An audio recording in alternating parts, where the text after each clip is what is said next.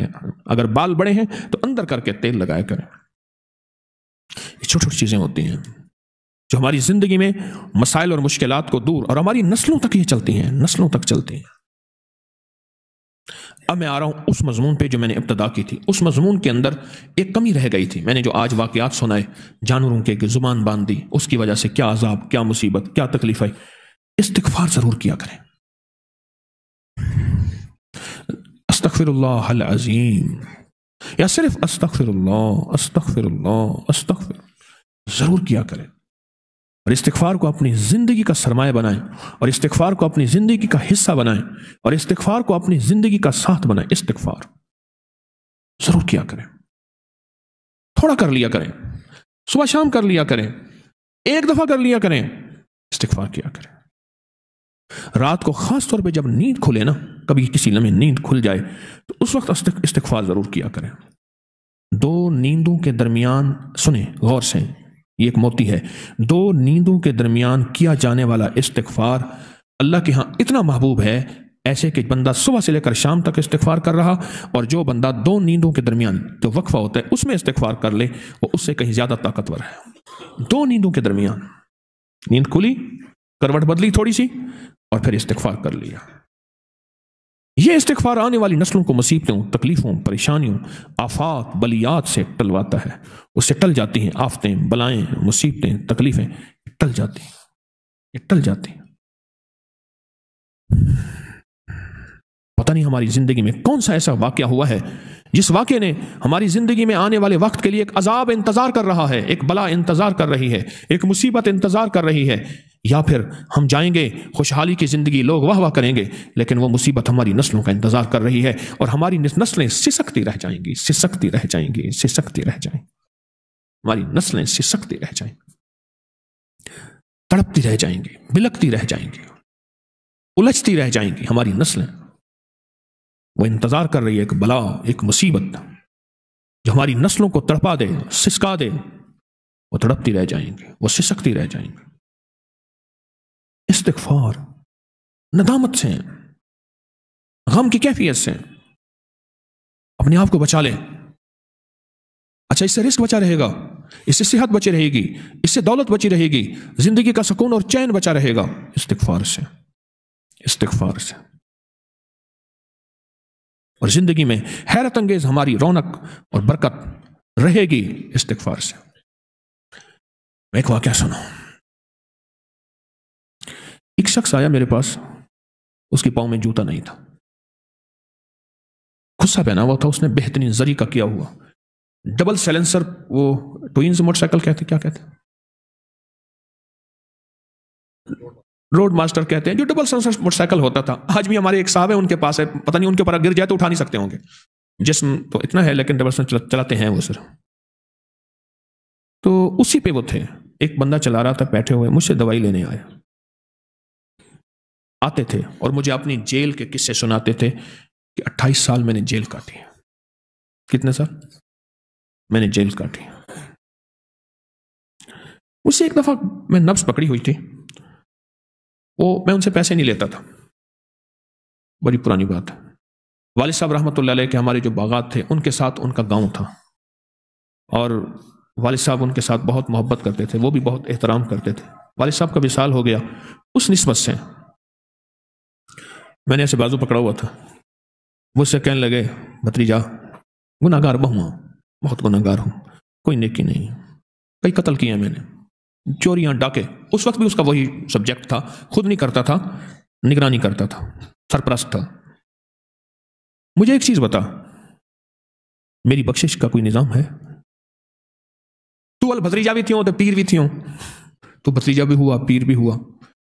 میں نے اسے اللہ کی رحمت کے قصے سنائے اور رونے لگ گیا، اور میں نے کہا آپ ایسا کریں، آپ سارا دن نا استغفر اللہ پڑھا کر۔ کہہ رہے میں کیسے پڑھوں، سارا دن تو گالیاں دیتا ہوں، میں سارا دن میں گالیاں دیتا ہوں، میں کیسے پڑھوں؟ اچھا، میں نے کہا رات کو نیند کھل جائے، کہنے لگا ہاں بڑھاپا ہے میرا، میں رات کو 1-2 دفعہ پیشاب کے لیے اٹھتا ہوں، میں اس وقت کر لیا کریں، پھر سو جایا کریں، استغفار کر لیا کریں، پھر سو جایا کریں، اور اللہ سے کہا کریں کہ اللہ زندگی جتنی پچھلی گزری ہے تو جانتا ہے، مجھے معاف کر دے. بس استغفار لفظ نہ آئے نا. اچھا اس کے منہ پہ لفظ استغفار نہیں آ رہا تھا، عربی کا لفظ منہ پہ نہیں چڑھ رہا. میں نے کہا اللہ سے کہ اللہ تو معاف کر دے، اللہ تو معاف کر دے. یہ میں نے اس کو سبق دے دیا، میں نے سبق دے دیا. مجھے یاد ہے کہ میں نے ایک سبق اس کو دیا تھا. ایک ہیرا منڈی کا ایک بندہ میرے پاس آتا تھا اور وہ ان کا چودھری تھا، دوائی لینے آتا تھا اور مجھ سے کہنے لگا میری بخشش ہوگی. میں کہا 100% ہوگی. ایسے مجھے دیکھ کے کہنے لگا کہ شاید یہ مذاق کر رہا ہے. میں نے کہا وہ شہنشاہ اللہ جپال کریم ہے، اس کے کرم کے بہانے بے نیاز ہے. مجھے تو اپنا پتہ نہیں کہ میری ہوگی. میں تیرے بارے میں کہوں تیری بخشش نہیں ہوگی تو جہنم میں جلے گا. میں نے کہا اس کا نام مجھے آج بھی یاد ہے، صابر تھا. میں نے کہا استغفار کر، دن رات کر، اور تسبیحات بھی اس کو بتاتا تھا. اب اس کی بات سنیں. اچھا جوتا اس کا کیوں گرا ہوا تھا؟ ہماری طب کی پرانی کتابوں میں ایک سبجیکٹ ہے، اس کا نام بحران ہے، کہ اگر پاؤں اس ہاتھ کا یہ انگلی سون ہو جائے تو بندے کے اتنے دن باقی رہتے ہیں، اتنے دن سون ہو جائے تو اتنے دن باقی رہتے ہیں. اس کا پاؤں سون ہو گیا تھا، جوتا اس کا گرا، اسے پتہ ہی نہ چلا کہاں گر گیا. میں نے کہا چاچے دا وقت نیڑے لگتا ہے. میں نے کہا اس کا وقت قریب ہے. میں نے نہیں بتایا، موت کا وقت تو اللہ ہی جانتا ہے، لیکن ڈاکٹر بھی کہتے ہیں کہ لے جاؤ، اتنے ہفتے باقی رہے گا، 6 مہینے 6 دن چند دن. ان کو کوئی خدا نہ خواستہ وہی تو نہیں آتی، تجربے ہوتے ہیں. میں نے اس کو استغفار بتایا اور یہی اس کو بتایا کہ اپنی زبان میں کر جو تیری زبان ہے. عرصہ ہو گیا، مجھے پتہ نہ چلا، مر گیا. ابھی بھی موت کو فوت ہوئے کوئی 20 سال ہو گئے تقریباً. ایک دفعہ نا اس کے ایک آدمی آیا مجھے ملنے کے لیے. مجھے کہنے لگا میں فلاں کا بھتیجا ہوں. اچھا، میں کیا ہوتا میرا چاچا. کہنے لگا آپ کی بڑی محبت کرتا تھا، عزت کرتا تھا. میں نے کہا مر گیا؟ کہنا ہاں. میں کیسے مرا؟ کہنے لگا مرنے سے پہلے نا ایسی ناک پہ لکیریں نکال رہا تھا، کان کر رہا تھا، اللہ معاف کر دے میرے پاس کچھ نہیں، معاف کر دے اللہ، معاف کر دے میرے پاس کچھ نہیں، معاف کر دے اللہ، معاف کر دے میرے پاس کچھ نہیں، معاف کر دے اللہ، معاف. بس گیا.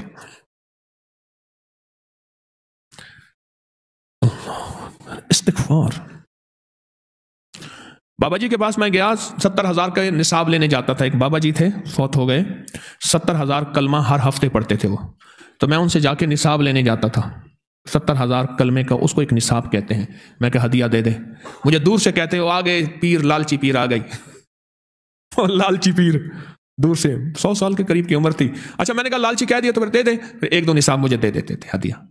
مجھ سے کہنے لگے ہم سوئے ہوئے تھے، زیادہ وقت تو نہیں ہو گیا، ہم سوئے ہوئے تھے. رات کو شور اٹھا، ایک بندہ آوازیں دے رہا ہے، شور بہت زیادہ، سارے اکٹھے ہو گئے. تو دیکھا تو ایک مشہور چور تھا، اس کے ہاتھ میں بھینس تھی. کہنے لگے یہ فلاں بندے کی بھینس چوری کر کے آ رہا ہوں، مجھے کالا سانپ کاٹ گیا ہے، میں نہیں بچ سکتا، جس میں زہر چڑھ گیا ہے. آپ میں سے کوئی جانتا ہے؟ میں نے کہا ہاں میں تجھے جانتا ہوں. کہہ رہے میرے بیٹوں کو کہنا میں نے فلاں کی چوری کی تھی، فلاں کی تھی، فلاں کی، اس کو واپس کرنا، ہر کی امانتیں لوٹانا، جس سے زیادتی کی میری طرف سے معافی مانگنا. تم سارے دیکھ لو، میرا گواہ رہنا، میں کلمہ بھی پڑھ رہا ہوں، معافی بھی مانگ رہا ہوں، توبہ بھی کرتا ہوں. ساری عمر چوریاں کرتے کرتے کرتے کرتے آخری وقت بھی چوری والی بھینس ہاتھ میں ہے. ہائے ہائے واہ بے نیاز، آخری وقت میں چوری والی بھینس ہاتھ میں ہے. یہ مجھے بابا جی نے سنایا جن سے میں 70,000 کلمے کے نصاب لینے جاتا تھا. آخری وقت میں چوری والی بھینس ہاتھ میں ہے. چوری رات کو کہیں کر سے آ رہا تھا، گرمیاں تھیں، اندھیری راتیں تھیں، کوئی سانپ تھا ازلی، اس نے ڈس لیا اور زہر چڑھ گیا. شور کیا سارا، بندے آ گئے اور کہنے لگے یہ فلاں کی بھینس ہے، اس کو واپس کرنا، میرے بیٹوں کو کہنا اس کی امانتیں، اس کی امانتیں، اس کی امانتیں. اور پھر کہنے لگا معاف کر دے، استغفار کرنے لگا، کلمہ پڑھنے لگا اور وہیں بیٹھ گیا اور بیٹھ کے گرا اور چلا گیا. کس کے بارے میں کہہ سکتے ہیں یہ کافر ہے، یہ مرتد ہے، یہ جنت میں نہیں جائے گا. اور ہم نے کافر کافر کے نعرے لگا دیے، آوازیں نکلنے لگی ہمارے لہجوں اور لفظوں میں.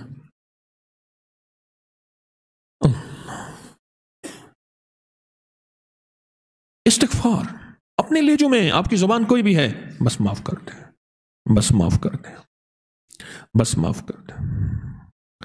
بورے والا میں ایک جگہ میں گیا، بہاڑی بورے والا یہ پٹی ہے. میں وہاں گیا تو ایک صاحب کی گاؤں میں دکان تھی. اچھا کوئی نماز تسبیح وغیرہ کی کوئی ترتیب اس کی زندگی میں نہیں تھی. آخری وقت میں اچانک دل میں تکلیف ہوئی، اور دل میں تکلیف ہونے کے بعد اس کو لے گئے، راستے میں کہہ رہا تھا اللہ معاف کر دے، اللہ تو کریم ہے معاف کر دے. لفظ کریم کہتا تھا، اللہ تو معاف کر دے، کریم معاف کر دے. میں شیخ الحدیث رحمۃ اللہ علیہ کا جب آخری وقت تھا تو بار بار فرما رہے تھے یا کریم یا کریم. پوچھا حضرت کریم کیوں فرماتے ہیں؟ فرمایا ساری عمر کی عبادت نہیں، بس اس کی کریم ہی مانگتا ہوں، بس ساری عمر کی عبادت نہیں، اس کی بس کریم ہی مانگتا ہوں. تو وہ کہتا تھا اللہ کو معاف کر دے، فوت ہو گیا جوانی میں، میرا ہی ہم عمر تھا، آج سے اس کو بھی فوت ہو گیا، کوئی 15-18 سال فوت ہو گیا۔ کسی نے بعد میں پوچھا کہ کیا ملا، کیسے بخشش ہوئی؟ کہنے لگا بکری نے بخشوا دیا، دکان تھی، میرا آٹا پڑا تھا، آٹے کی بوری میں آ کے بکری کھانے لگی، میں نے کہا چلو کھا لے، بیچارے بھوکھی ہوگی، اس نے میرا آٹا کھا لیا، دکان تھی نا گاؤں کی، اس نے میرا آٹا کھا لیا، بس وہ اللہ پاک سے عرض کیا کہ مولا اس نے میرا پیٹ بھرا تھا تو اس کو بخش دے، پھر اللہ نے بکری کی مجھے بخش دیا۔ چل استغفار کر لیں، امت کے لیے، انسانیت کے لیے، عالم کے لیے استغفار۔ یہ کتنے ایسی کمیاں کوتاہیاں ہوتی ہیں، میں پھر آپ کو ایک استغفار کا عمل بتاتا ہوں۔ میں یہ رجب کا جو مہینہ ہے، جبریل پکار کے کہتا ہے کہ لوگوں کون سا مہینہ آ گیا؟ توبہ کے مہینے کا چاند نظر آ گیا۔ جبریل یہ لفظ کہتے ہیں، ابھی میں نے آپ کو حدیث کی کتاب سے حدیث مبارک سنائی ہے۔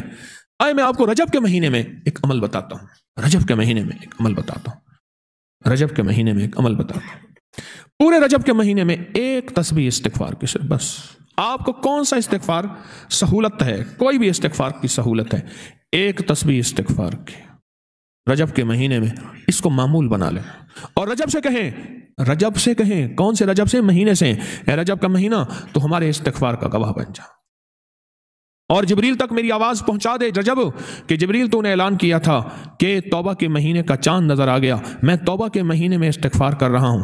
اب کہنی کچھ چیزیں ہیں وہ ذرا سن لیں، جو استغفار کے بعد اور استغفار کے دوران جو اللہ سے ایک تسبیح استغفار کی، ایک تسبیح بس، جو باتیں کہنی ہیں نا وہ سن لیں ذرا۔ اے اللہ تیرے وعدے ہیں استغفار کرنے والوں کو رزق ملتا ہے، اے اللہ رزق عطا فرما۔ اللہ تیرے وعدے ہیں استغفار کرنے والوں کو بارشیں ہوتی ہیں، اللہ مجھ پہ رزق کی بارش، صحت کی بارش، برکت کی بارش، بیٹوں کی بارش، نعمتوں کی بارش، رحمت کی بارش، مغفرت کی بارش، بخشش کی بارش، پھلوں کی بارش، اور اے اللہ رزق، صحت، اے اللہ بارشیں عطا فرما۔ اور اللہ تیرا وعدہ ہے قرآن میں استغفار کرنے والوں کو نہریں ہوتی ہیں، اے اللہ میرے لیے رزق، رحمت، برکت کی نہریں اللہ سے نہ کہیں، اور اللہ استغفار کرنے والے کس لیے تیرا غصہ ٹھنڈا ہو جاتا ہے، مولا تجھے بہت ناراض کیا جس کی وجہ سے عذاب کے فیصلے ہیں، معاف کر دے۔ استغفار کرنے والوں کے لیے جو نعمتیں ہیں، اللہ سے باتیں بھی کرتا جا، دل میں استغفار بھی کرتا جا، دل میں باتیں بھی، تصور میں باتیں، زبان سے استغفار، غور سے سمجھے میرے، دہرائیں میرا لفظ، تصور میں باتیں، تصور میں باتیں اور زبان سے استغفار۔ اچھا کرتے جائیں، رجب کے مہینے میں ایک تسبیح پڑھ لیں، بس 5 منٹ لگتے ہیں سارے، ایک تسبیح پڑھ لیں اور ساتھ اللہ سے مانگتے بھی جائیں۔ یقین جانیے سوچ نہیں سکتے اس رجب کے مہینے میں آپ کتنی بلائیں، آفتیں، مصیبتیں، پریشانیاں، تکلیفیں، ناکامیاں جو زندگی میں میری شاید، وہ زندگی میں میری شاید میری زندگی کا حصہ ہیں یا پھر کبھی مجھ سے اس سے نجات نہیں ملے گی، وہ ساری مصیبتیں میری دور، پریشانیاں دور، ناکامیاں ختم، ایک تسبیح استغفار کی۔ اور اگر آپ زیادہ چاہتے ہیں نا، اور زیادہ چاہتے ہیں ایک تسبیح استغفار کی، پھر امت کے لیے سارے عالم کی نیت کر کے کہیں، اے اللہ کتنے لوگ ایسے ہیں جو پریشان ہیں، دکھیارے ہیں، غم کے مارے ہیں، ناکام ہیں، اللہ ان کی مصیبتیں بھی ٹال دے، اللہ ان کی پریشانیاں بھی دور کر دے۔ وہ بندہ نہیں سنا تھا، کہنے لگا جہاں کیل پڑا ہوتا ہے میں کیل اٹھا لیتا ہوں کہ کسی کے ٹائر، تو میرے مہینوں میرا ٹائر پنکچر نہیں ہوتا، کیوں؟ جو دوسروں کے کانٹے چنتا ہے، قدرت کا نظام اس کے لیے کانٹے نہیں بچھاتا، جو دوسروں کے کانٹے چنتا ہے، جو دوسروں کے کانٹے چنتا ہے۔ اگر آپ بہت بڑی دعا چاہتے ہیں پھر انسانیت کے لیے دعا کریں، لوگوں کے لیے دعا کریں۔ اس لیے کہتا ہوں دن رات مشن بنا لیں کہ میں نے اپکری سوشل میڈیا ویب چینل اپکری کو سبسکرائب کرنا ہے، دن رات مشن بنا لیں۔ کیا پتا میری کون سی پوسٹ، کون سا بول کسی کو لگے، اس کی مصیبت دور ہو، اس کی پریشانی دور ہو، اس کی ناکامی ختم ہو۔ اپنا مشن بنا لیں۔ اسی طرح استغفار کرتے ہوئے، استغفار کرتے ہوئے ہم اپنا مشن بنا لیں، استغفار کرتے ہوئے اپنے مزاجوں اور اپنی طبیعتوں میں یہ بات ڈھال دیں، اپنے مزاجوں اور طبیعتوں میں یہ بات ڈھال دیں۔ تو استغفار کون سا کریں گے، اکیلا اپنا یا جی اللہ والے؟ کون سا استغفار کریں گے؟ ایسا استغفار، کوئی بھی استغفار کریں، پر ایسا استغفار چاہے استغفر اللہ یا استغفر اللہ العظیم یا رب اغفر وارحم وانت خیر الراحمین، یہ بھی استغفار ہے۔ ہاں لا الہ الا انت سبحانک انی کنت من الظالمین استغفار ہے۔ کوئی استغفار کریں، اللہ سے باتیں بھی ہوں، تصور بھی ہو، استغفار ہو۔ اور اگر انسانیت کو، امت کو، سارے عالم کو سامنے رکھ کے کریں گے، لوگوں کی خیر مانگیں گے، لوگوں کے لیے بھلائیاں مانگیں گے اور لوگوں کے لیے توبہ استغفار کریں گے، اللہ کہے گا اچھا اتنا بڑا ہمدرد بنتا ہے،